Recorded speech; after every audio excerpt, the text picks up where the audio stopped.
নমস্কার, welcome back to my channel Aparupa's daily ব্লগে তোমাদেরকে জানাই অনেক অনেক ওয়েলকাম। আজকে কোনো ব্লগ না, আজকের তোমাদের সাথে একটা রেসিপি শেয়ার করতে চলেছি। তো এই শীতকালে দারুণ মজাদার একটা মিষ্টির রেসিপি হচ্ছে কি নলেন গুড়ের পায়েস। তো যারা মিষ্টি খেতে ভালোবাসো তাদের জন্য তো খুব একটা ভালো। তো দেখো, আমার পায়েস বানানোর জন্য যে যে উপকরণগুলো লাগছে সেগুলো হচ্ছে কি দুধ নিয়েছি আমি 3 প্যাকেট, আর নিয়েছি লাল বাতাসা, কাজু বাদাম কিশমিশ আর গোবিন্দভোগ চাল, আর নিয়েছি আমি ঘি। আর এই গোবিন্দভোগ চালের মধ্যে ঘিটাকে ভালোভাবে মাখাতে হবে। আর নলেন গুড়ের পায়েস বানানোর জন্য গুড়টা তো মাস্ট লাগবেই। নিয়েছি আমি পাটালি গুড় 500 গ্রাম মতো। এর মধ্যে যতটুকু পরিমাণ লাগবে আমি ততটুকু পরিমাণ ভেঙে নেব। পুরো 500টা ব্যবহার করিনি, কারণ হচ্ছে কি বাতাসা ব্যবহার করেছি। তোমরা যদি চাও শুধু গুড়ের করবে তো শুধু গুড়েরও করতে পারো, সেটা তোমাদের ইচ্ছা মতো। আর দেখো, এখানটায় আমি পাটালি গুড়টাকে ভেঙে নিচ্ছি বাটির মধ্যে। আমি অল্প করে ভেঙে নিলাম, আবার পরে যদি লাগে তাহলে পরে আমি আবার ব্যবহার করব। তো চলো, পাটালি গুড়টাকে আমি ভালো করে হাত দিয়ে দিয়ে, একটু শক্ত ছিল, আমি এটা ফ্রিজে যেহেতু রাখা ছিল একটুই শক্ত হয়েছিল, সেই জন্য আমার হাত দিয়ে না ভাঙতে আমি আবার চামচ দিয়ে ওটাকে ভেঙে নিয়েছি। এরপর পায়েসটাকে বানানোর জন্য আমি একটা প্যান নিয়ে নিয়েছি।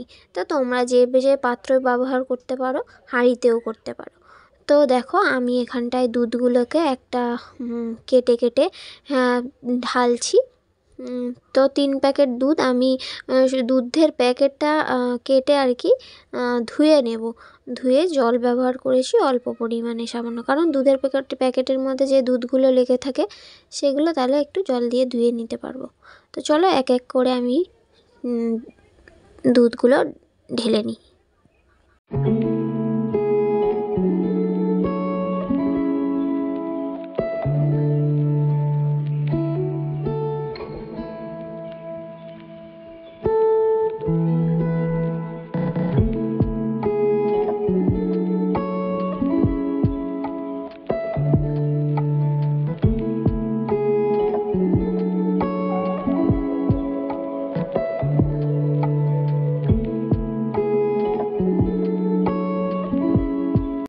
এরপর দুধটা দেখো একটু ফুটে ফুটে আসছে। তারপর দুধ ফুটে ফুটে হালকা আসলে এবার দুধটাকে ভালোভাবে আমাকে জাল দিতে হবে। আর এখানটায় যে গোবিন্দভোগ চালটা রাখা ছিল ওই চালটাকে আমি একদিকে ধুয়ে নিচ্ছি জল দিয়ে। তো চলো, জল দিয়ে একটু ভালোভাবে একটু ধুয়ে নিই।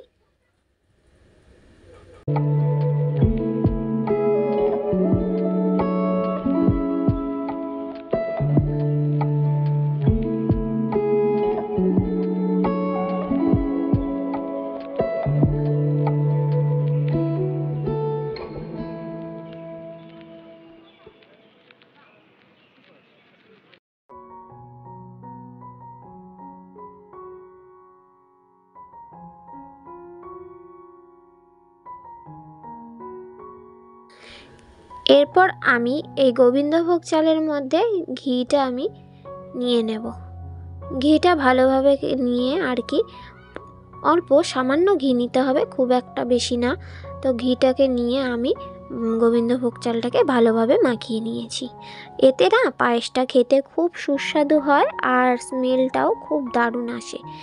আমি এটা অনেকবার ট্রাই করেছি, তো তোমরাও ট্রাই করে দেখতে পারো, খুবই সুন্দর হয় আর খেতেও খুব সুন্দর লাগে। আর এরপর দেখো আমার দুধটা ফুটে এসেছে। দুধটা ভালোভাবে দেখো জাল দেওয়া হচ্ছে।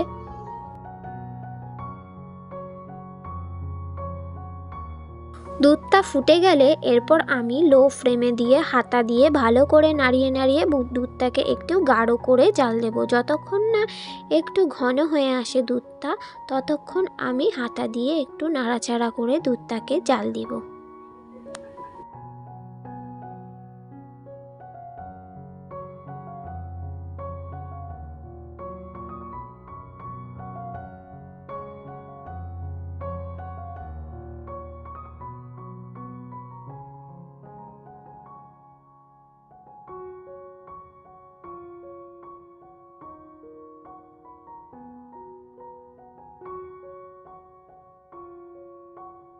দেখো বন্ধুরা, দুধটা আমার ভালোভাবে ফোটা হয়ে গেছে।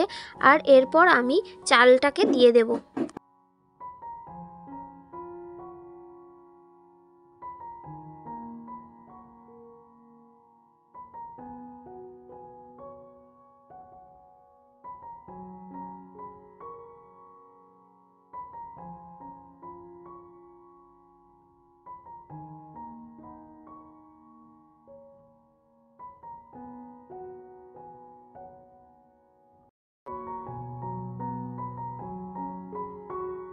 চালটাকে আমি ভালোভাবে একটু নেড়ে চেড়ে নিচ্ছি, কারণ ডলা ডলা পাকিয়ে যায়। চালটা যখন ঢালা হয় গরম দুধের মধ্যে তখন একটা ডেলা পাকিয়ে যায়। দেখো বন্ধুরা, দেখতেই পাচ্ছ চালটার মধ্যে কীরকম একটা ডলা পাকিয়ে গেছে। তো ভালোভাবে নাড়িয়ে দিচ্ছি, নাড়াচাড়া করে নিচ্ছি যাতে ডলাটা না পাকায়। তো চলো এটা জাল হতে থাকুক, তোমরা দেখতে থাকো।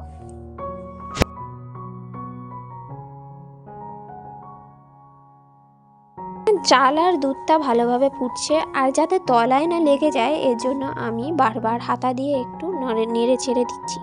আর এরপর দেখো যে পাটালি গুড়টা ছিল ওইটা আমি ভালোভাবে আর কি একটু জল দিয়ে হালকা করে গুলে নেব, যাতে এটা গরম দুধের মধ্যে দিলে আর কি না কেটে যায় সেরকমভাবে। তো দেখো বন্ধুরা, পাটালি গুলটা আমি ভালোভাবে করে নিচ্ছি। আর এটা দুধটা জাল হতে থাকছে এই দিকটা। তো চলো এটাও হতে থাকুক।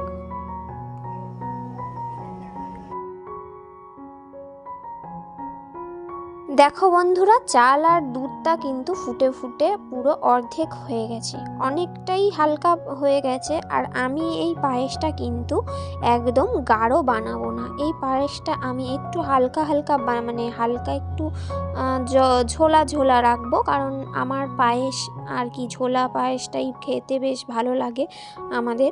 আর টাইট হয়ে গেলে একটা জমে যায়, আর তাছাড়া গরম পায়েসটা রেখে দিলে এমনিও জমে যাবে। এরপর দেখো চালটা সিদ্ধ হয়ে গেছিলো, হাত দিয়ে আমি দেখে নিলাম। তারপর আমি বাতাসাগুলোকে দিয়ে দেব। তারপর বাতাসা দিয়ে আবারও ভালোভাবে আমি নাড়াচাড়া করে নেব এবং ভালোভাবে আবারও ফোটাবো।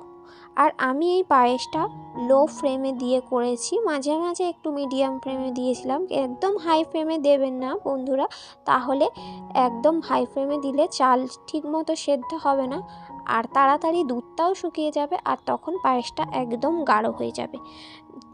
আর দেখো বাতাসাটা দুধের মধ্যে গলে গেছে। এরপর যে পাটালি গুড়টা ছিল আমি ওই পাটালি গুড়টাকে দুধের মধ্যে দিয়ে দিলাম। অনেক ক্ষেত্রে কি হয়, পাটালি গুড় দুধের মধ্যে দিলে ছানা কেটে যায়, যার জন্য আগে দিয়ে দেখে নিতে হয় জলে গুলে অথবা দুধের মধ্যে গুলে যে ছানা ছানা কাটছে কিনা। আর দেখো আমার কিন্তু দুধটা একদমই ছানা কাটেনি।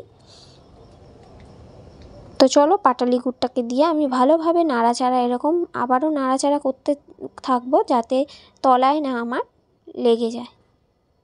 আর দেখো বন্ধুরা, মিনিট 10 পর আমি আবার নাড়াচাড়া করছি।